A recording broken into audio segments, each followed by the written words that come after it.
Bismillahirrahmanirrahim. This is Anglo-Arabic Higher Secondary School. My subject is chemistry, and today's our topic of discussion is electronegativity from our third chapter. Chapter number 3, periodic table and periodicity of properties. Now our chapter is going to end, and it's our last topic, electronegativity. What is electronegativity. आज हम पढ़ेंगे कि electronegativity क्या है और उसका trend क्या है पीरियोडिक टेबल में. ठीक है. The ability of an atom to attract the shared pair of electron toward itself in a molecule is called electronegativity. हमने इससे पहले एटम की बात की थी, सिंगल एटम की बात की थी. आज हम अब इलेक्ट्रोनेगेटिविटी में हम मॉलिक्यूल की बात कर रहे हैं. ठीक है. मॉलिक्यूल की बात करें और शेयर्ड पेयर ऑफ इलेक्ट्रॉन की बात करें. मतलब शेयर्ड पेयर इलेक्ट्रॉन का मतलब है 2 इलेक्ट्रॉन्स, क्योंकि जब इलेक्ट्रॉन की आपस में शेयरिंग होती है इसका मतलब है 2 electrons. So this is the ability of an atom. ये किसी एटम की एबिलिटी है कि आपस में 2 एटम अट्रैक्ट करते हैं शेयर पेयर ऑफ इलेक्ट्रॉन के थ्रू और एक मॉलिक्यूल बनाते हैं. ठीक है. और मॉलिक्यूल कैसे बनता है? Due to electronegativity of atom. Electronegativity एक कैपेसिटी है, एक एबिलिटी है, एक एटम की एक टेंडेंसी है. So the ability of an atom to attract the shared pair of electron toward itself in a molecule is called electronegativity. It is an important property, especially when covalent type of bonding of element is under consideration. अगर हम आगे जब जाएंगे chemistry में तो हम bonding पढ़ेंगे. Chemical bonding होती है. केमिकल बॉन्डिंग का मतलब ये होता है कि एटम आपस में मिलके बॉन्ड्स बनाते हैं, बॉन्ड्स के थ्रू मॉलिक्यूल्स बनाते हैं, कंपाउंड्स बनाते हैं. सो यहाँ पे जो इलेक्ट्रोनेगेटिविटी का जो फिनोमिना है वो वहाँ पे जाके हम उसको स्टडी करते हैं. अभी तो हम उसको पढ़ते हैं, बाद में ये प्रॉपर्टी है जो पीरियोडिक टेबल में इसका एक ट्रेंड है, फिज़िकल फीचर है पीरियोडिक टेबल का. तो हम जब मॉलिक्यूल की स्टडी करते हैं, जब बॉन्डिंग की स्टडी करते हैं, उसमें हमारे पास शेयर पेयर ऑफ इलेक्ट्रॉन का फिनोमिना आता है. उसको हम इलेक्ट्रोनेगेटिविटी के साथ, उस फिनोमिना के साथ उसको हम रिलेट करते हैं. और ये फिनोमिना कोवेलेंट कंपाउंड्स में ज़्यादा होता है. कोवेलेंट कंपाउंड्स में, कोवेलेंट कंपाउंड्स वो होते हैं जहाँ पे दो एटम्स के बीच में इलेक्ट्रॉन्स की शेयरिंग होती है. एक इलेक्ट्रॉन एक एटम से आता है, दूसरा इलेक्ट्रॉन दूसरे एटम से आता है, और 2 इलेक्ट्रॉन्स की शेयरिंग होती है. शेयरिंग के बाद अपना ऑक्टेट कंप्लीट करते हैं. ऑक्टेट कंप्लीट करने के बाद एक मॉलिक्यूल बनाते हैं. Suppose this is sodium and this is chlorine. Sodium atomic number is 11 and chlorine atomic number is 17.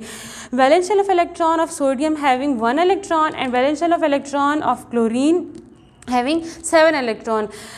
Valence shell of sodium में 1 इलेक्ट्रॉन है, इसको 8 इलेक्ट्रॉन कंप्लीट करने. वैलेंस शेल में हमेशा 8 इलेक्ट्रॉन कंप्लीट होने चाहिए. कंप्लीट 8 इलेक्ट्रॉन जब कंप्लीट होंगे इसका मतलब है इसमें टेंडेंसी नहीं है इलेक्ट्रॉन गेन या लॉस करने की, या मॉलिक्यूल या बॉन्डिंग करने की इसमें टेंडेंसी नहीं रहती जब उसके अंदर 8 इलेक्ट्रॉन्स कंप्लीट होते हैं. सोडियम को 7 इलेक्ट्रॉन की ज़रूरत है जो क्लोरीन देगा. क्लोरीन के पास 7 इलेक्ट्रॉन है. वैलेंस शेल में 7 इलेक्ट्रॉन है इसके पास, उसको 1 इलेक्ट्रॉन की ज़रूरत है. वो एक इलेक्ट्रॉन सोडियम देगा. अब यहाँ पे 7 इलेक्ट्रॉन और यहाँ पे 1 इलेक्ट्रॉन मिलके 8 इलेक्ट्रॉन्स बनाएंगे. ठीक है. 8 इलेक्ट्रॉन जब बन जाएंगे और इसका एक ऑक्टेट कंप्लीट हो जाएगा और हमारे पास सोडियम क्लोराइड का एक मॉलिक्यूल बनेगा. ठीक है.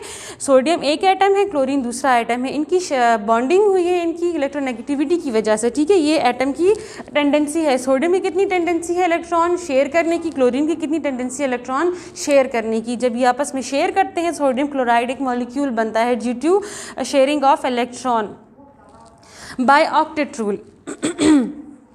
अब इसका हम ट्रेंड पढ़ते हैं कि इसका trend across the period and down the group इसका ट्रेंड क्या है.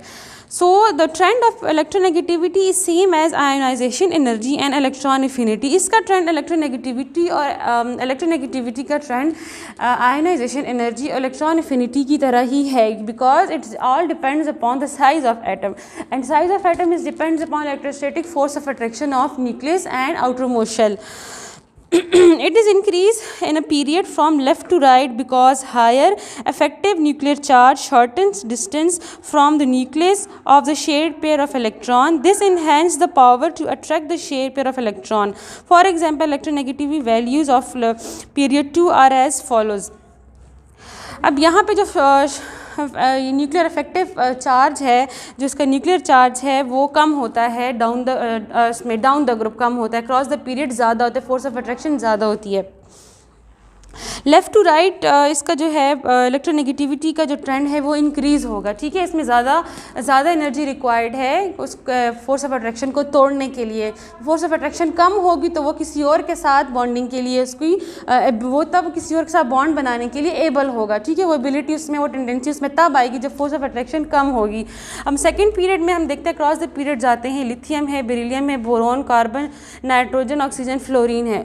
इसकी इलेक्ट्रोनेगेटिविटी आप देखें कि क्रॉस द पीरियड इंक्रीज़ हो रही है क्योंकि फोर्स ऑफ अट्रैक्शन इंक्रीज़ हो रही है, साइज़ रिड्यूस हो रहा है, फोर्स ऑफ अट्रैक्शन ज़्यादा है। उसको फोर्स ऑफ अट्रैक्शन को कम करने के लिए या उसको ज़्यादा अमाउंट एनर्जी रिक्वायर्ड है, जैसे आयोनाइजेशन एनर्जी में हमें रिक्वायर्ड होती है इलेक्ट्रॉन को लॉस करने के लिए।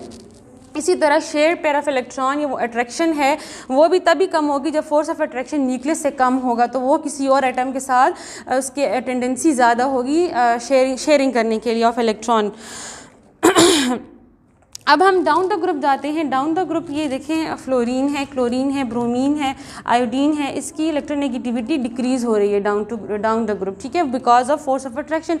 फोर्स ऑफ अट्रैक्शन डिक्रीज़ हो रहा है due to electronic charge, due to increasing of shell, and therefore electronegativity is also decrease down the group. So across the period electronegativity increase हो रहा है and across the period increase हो रहा है और डाउन द ग्रुप ये decrease हो रहा है due to force of attraction और साइज़ की वजह से।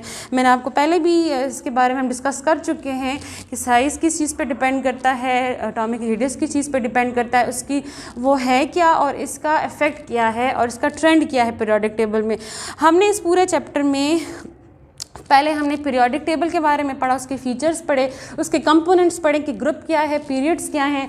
उसके बाद हमने पीरियोडिसिटी ऑफ प्रॉपर्टीज़ पढ़ी कि पीरियोडिसिटी इसकी क्या है, रेगुलर इंटरवल के साथ जो प्रॉपर्टीज़ रिपीट हो रही हैं वो कैसे रिपीट हो रही हैं, ठीक है। उसके बाद हमने उसके 4 फीचर्स पढ़े थे, फिजिकल फीचर्स पढ़े थे पीरियोडिक टेबल के।